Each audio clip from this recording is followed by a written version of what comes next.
Illinois soccer coach Janet Rayfield with us. Janet getting back at it after a tough one on Sunday. As you kind of look back at Sunday's 2-0 loss to Northwestern, what are the big takeaways from that one?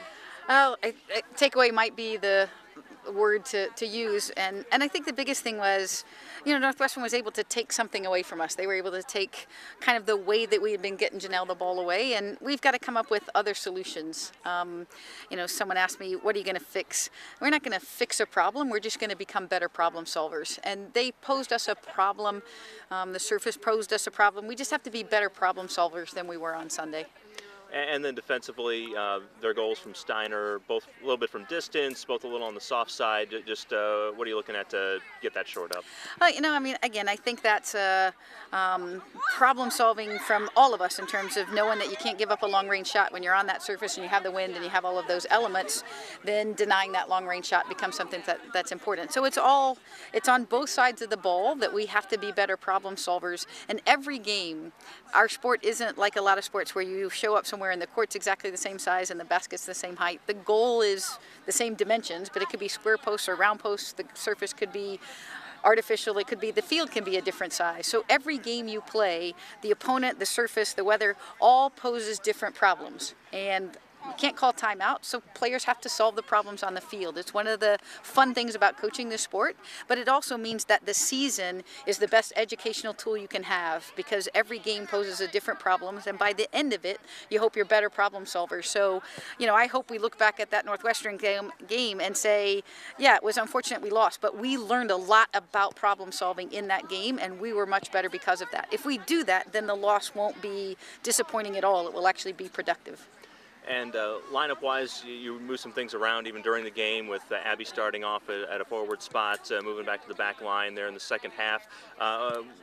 What was thought process behind that, and how do you see her playing moving forward? Yeah, well, just the way the game was going, our outside backs getting involved in the attack was a big part of it. And Abby's probably better attacking out of the back right now than Sarah is, and sees the game from an attacking mindset. So we wanted to get her ability to attack out of the back in that situation. So it's, wherever we play Abby on the field, we're asking her to do what she does well, which is battle and scrap for balls, be dangerous going forward. And we just felt like she could do that better from the back line where there was space for her to get a ball and run at, as opposed to the 6 or so people in the back line and, all of that conglomeration of people that getting out into that space and maybe doing something there was something we could get from her in that second half. And I think we had, she had the ball running at people. We got sort of some of the things. We just have to be better at now solving that when she is getting the ball and there's a lot of people. How do we combine to get through that? Cara Marbury started up the year at one of those forward spots. She's been out for the last few weeks with a foot issue. How's she coming along? She's coming along. I think we've got her out of the boot, we've got her jogging, we've got her moving. So, hopefully in the next week or so we get her striking balls and doing all that stuff. It's a progression to see where the bone and where the foot is and how much she can tolerate. And we certainly want to take that in small steps. Surely don't want to go from 0 to 60, but we're certainly going from 0 to 10 to 20 to 30. So we're getting excited about getting up there and getting her back out on the field in the next couple of weeks. Yeah, another player who's been out for the whole season so far is Taylor Smith. See her out there striking some balls today and taking some PKs. How's her progress? Yeah, I think she's back and cleared and ready to go. So excited about what she might bring to the table. Now I think it's about her. She's been in practice now for a couple of weeks, and every day you see her getting more and more comfortable in a game-like situation. She's been out. She played a little bit this summer, but injuries on top of injuries. So she's been out for a pretty significant amount of time in the last couple of years, but you see her every day getting more and more comfortable in a game situations, and I think if the situation arises and we need her, she's ready to go, and that's great for Taylor. And what role do you see her playing? Would she be in the midfield there for you? Yeah, I think she can play in the midfield. She gives us another ball-winning presence in there, like Casey Conine or Jenna Miller. And, the thing Taylor does really well is keep possession of the ball. She's a great passer of the ball, and there are times, where we're going to need that moving forward, where we need someone in the midfield that not only can win a ball, but can really keep good possession out of that midfield and has a little bit of composure, and Taylor Smith can certainly provide that. She played quite a bit of center back her freshman year, and that's her. She reads the game. She plays good connecting passes, and that's certainly the role she'll provide for us, but probably in the midfield right now because don't want to mess too much with the chemistry of our back line.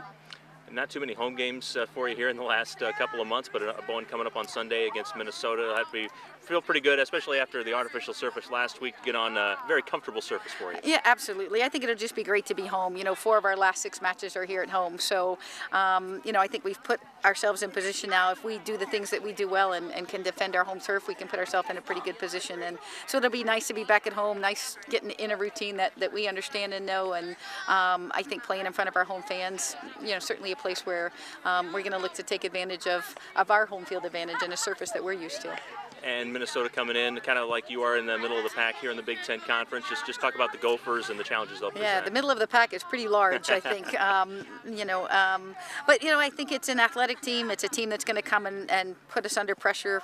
They'll play, I think, with 3 forwards, and they'll come at us a little bit. So we certainly have to be ready for that, reading the game. And I think the key thing for us will be, can we get good pressure on the ball? If they have time and space to serve and run through gaps with a predictability of service, that's going to be difficult for us. If we can deny service, then that's going to take something away from them that they like. And it's always a game of, can you take away what they like to do, and can you take advantage of whatever it is that they're providing or giving you. I think if we can take away the services, that will certainly help us. All right, Janet, thank you very much. Mm-hmm.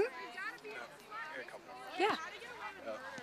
Janelle obviously came in, as a proven commodity.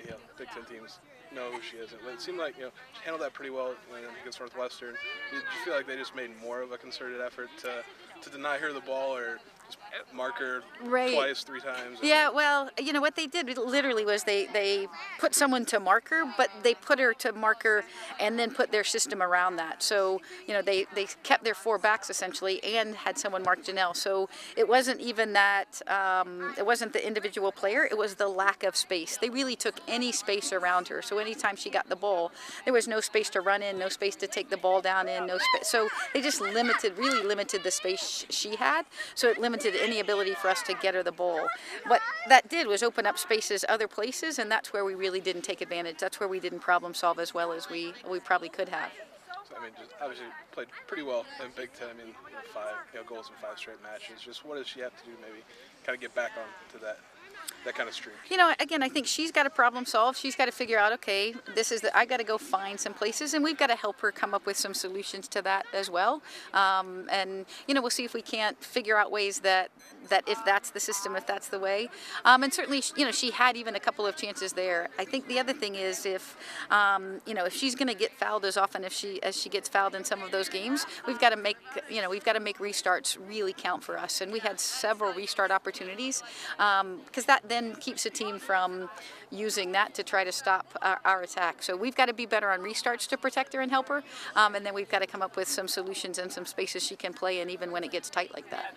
Coming off a couple losses, that's a first for this season. Where just how do you handle that? Or is this a team that responds pretty well to something like that? I think this is a team that is pretty good at being in the moment and trying to get better every day. And so you look at those losses and say, okay, 2 great opportunities, very different situations, very different reasons or things we needed to solve better. In terms of Penn State was, what we needed to do there was very different than what we needed to do against Northwestern in order to make those results different. So again, 2 learning opportunities that we're going to take both of those and move forward, and hopefully we're better for the next 6 games in the Big Ten and whatever comes after that. And I don't think this team is so focused on our record or what happened last week. They're focused on what can we do to be really good today, and what can we do to be even better tomorrow.